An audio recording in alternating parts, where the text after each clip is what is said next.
चला तर आज आपण वल्गणीचे मासे पकडायला चाललेलो आहोत शेतामध्ये। तर सुमित आहे आपल्यासोबत आणि भाऊ सुद्धा आहे। तर भाऊने घेतलेला आहे जाळं आणि हे घेऊन आपण पोहोचले शेतावर म्हणजे पर्यामध्ये। तर तिथे आप्पा आधीच होते आणि हे आता आपल्याला ॲडजस्ट करून इथे छानपैकी लावायचं आहे। तर इथे आपल्याला भेटलेली आहे एक चिंबोरी, तर ती घेतलेली आहे आणि पहिली बोनी आपली झालेली आहे, सुरुवात तर झालेली आहे आणि सुमित सुद्धा मदत करतोय आप्पा आणि भाऊ यांना।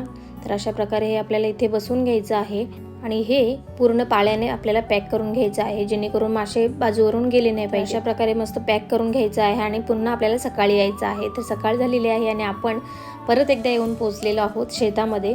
तर घाण बघताय, खूप घाण अडकलेली आहे आणि भाऊ आणि आप्पा आता हे दोघे मिळून हा जाळा काढणार आहेत। तर अशा प्रकारे खूप ताकद लावून हा जाळा काढलेला आहे। तर बघूयात आता किती मासे आपल्याला यामध्ये भेटलेले आहेत। तर यामध्ये बघताय माझ्या हातात जो आहे तो मासा आपल्याला यामध्ये सापडलेला आहे। तर पूर्ण ब्लॉग सुद्धा आपल्या चॅनेलवर आलेला आहे, की जाऊन बघा।